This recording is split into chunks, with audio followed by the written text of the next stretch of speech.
Assalamualaikum warahmatullahi wabarakatuh.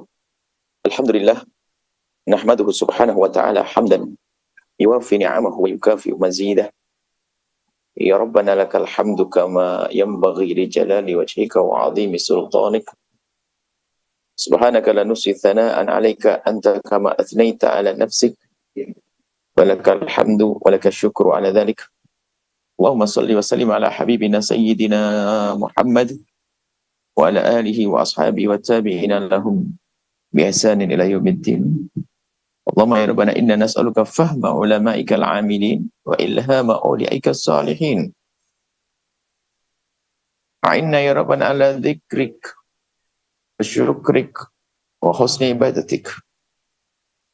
Allahumma ya Rabbana arzuqna taubata qabla al-maut wa syahadata 'inda al-maut wal jannata ba'da al-maut, amma ba'd.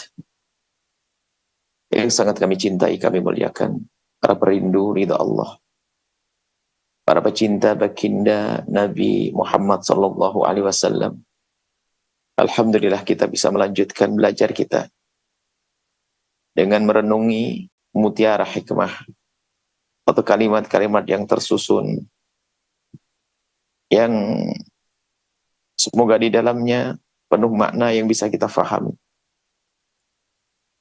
Kita sudah masuki hikmah yang ke-112.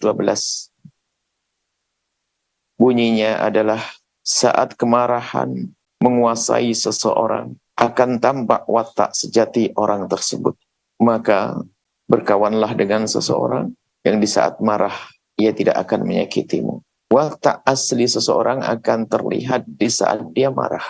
Karena marah itu artinya telah diuji wataknya. Sehingga cara marah itu akan menunjukkan tentang hakikat watak seorang manusia. Ada orang yang di saat marah dia mencaci maki, itu menyakitkan.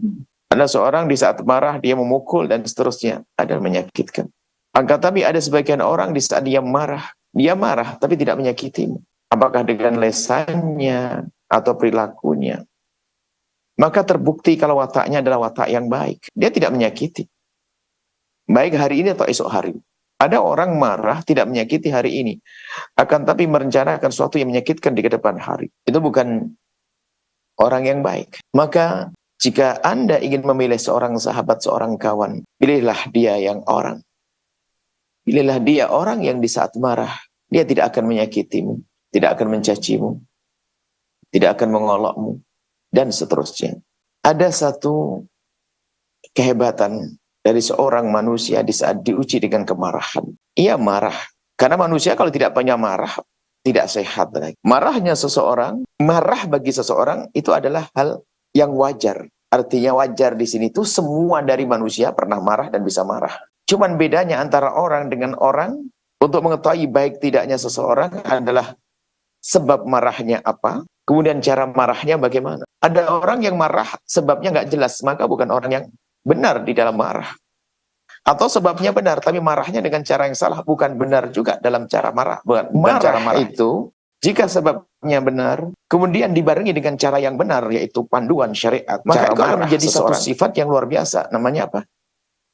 Namanya syaja'ah. Sifat pemberani. Kalau orang tidak punya marah yang benar, bagaimana dia bisa berjihad di jalan Allah, bisa berperang di jalan Allah? Nah, maka di saat seperti itu dia akan melampiaskan amarahnya benar. Karena memang dalam jihad, dia orang melakukan kesalahan dan dia harus diperlakukan seperti itu. Karena kejahatannya, musuh yang membunuh dan seterusnya, kita lawan. Marah yang benar akan menjadi satu sifat mulia, asy-syaja'ah. Tapi ada marah yang tidak jelas. Marah sedikit langsung caci maki, olok-olokan. Nah, ini yang kami maksud di sini. Di saat marah itu, seseorang akan tampak watak aslinya. Bukan marah syaja'ah tadi. Bukan marah yang dari sebab yang benar, kemudian dilampiaskan dengan cara yang benar. Bukan itu, akan tapi marah dalam kebiasaan kita, dalam sehari-harian kita, terpancing emosi kita. Maka ada orang kalau marah luar biasa. Mencaci, mengolok, melempar piring, dan sebagainya. Masya Allah. Ini bukan marah urusan agama, beda. Jadi di saat marah urusan agama harus marah dong kita.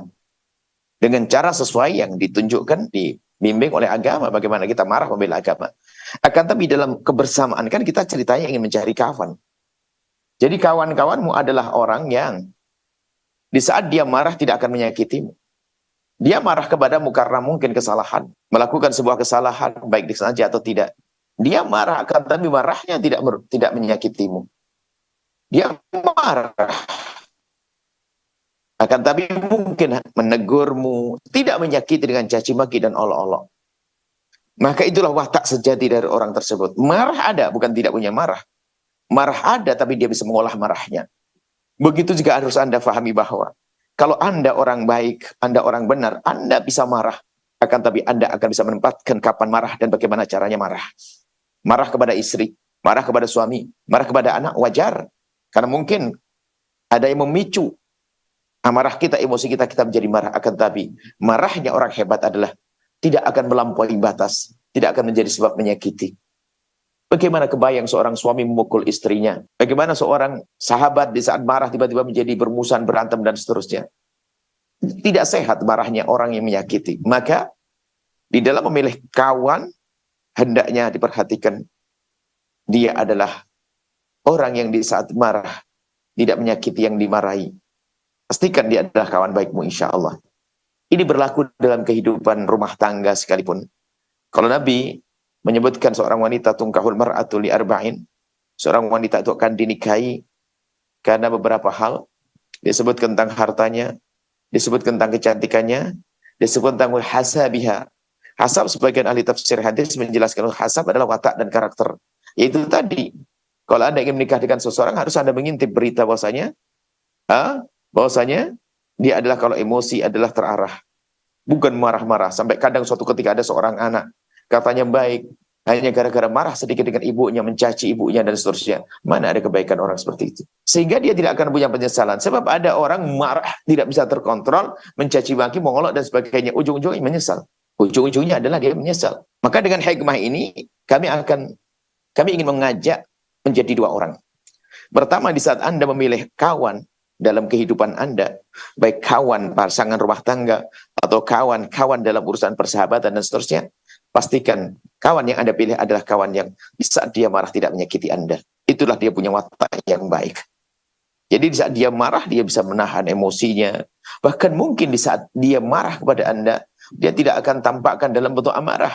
Akan tapi mungkin akan dirubah menjadi sebuah kebaikan. Seperti dalam Al-Quran disebutkan, wal kadhiminal ghaidha wal 'afina 'anil nasi wallahu yuhibbul muhsinin. Disebutkan bahasanya ahli surga orang bertakwa bukan orang yang tidak punya marah, akan tapi orang marah, tapi wal kadhiminal ghaidha, dia bisa menahan amarahnya. Bahkan setelah menahan amarahnya, dia memaafkannya. Itulah kawan Anda, itulah istri Anda, itulah suami Anda, itulah teman kerja Anda, itulah bos Anda, itulah bawahan Anda. Wal kadhiminal ghaidha, dia menahan amarah di saat dia marah. Setelah wal kadhiminal ghaidha, setelah menahan marah, wal 'afina 'anil nasi, memaafkan kepada orang lain, orang yang telah, jadi setelah marah memaafkan. Setelah itu Allah yuhibbul muhsinin. Bagaimana marahnya orang hebat adalah justru malah berbuat baik.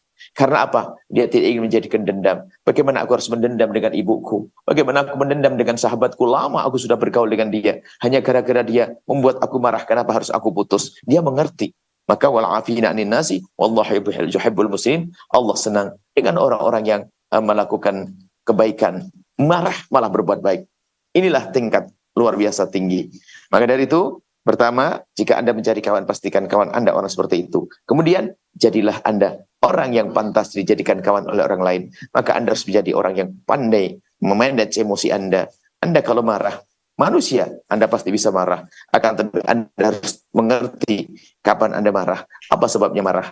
Dan marah Anda pun tidak akan menjadi sebab Anda berbuat dolim kepada seseorang. Bukan dengan cacian, bukan dengan pukulan dan yang lain sebagainya. Ini bisa kami hadirkan pada kesempatan ini. Semoga Allah Subhanahu wa taala memberikan kepada kita pemahaman yang benar, memberikan kepada kita watak yang baik, perilaku yang baik, tabiat yang baik, sifat yang baik, mulia. Dan semoga Allah memudahkan kita dalam bersahabat, sehingga persahabatan yang terjalin antara kita, baik sahabat antara guru dengan murid. Guru murid adalah sahabat. Suami istri adalah sahabat. Bos atasan bawahan harus jadi sahabat. Sahabat yang bagaimana? Yang tidak saling mendolimi, tidak saling menyakiti. Bahkan di saat ada amarah pun tidak akan melakukan sesuatu hal yang menyakitkan. Menyakiti maknanya luas. Menyakiti maknanya luas. Dan semoga Allah menjadikan kita hamba yang saling mencintai karena Allah. saling mencintai karena Allah, saling tolong menolong karena Allah Subhanahu wa taala. Nuhibbukum fillah, mencintai semua karena Allah. Assalamualaikum warahmatullahi wabarakatuh.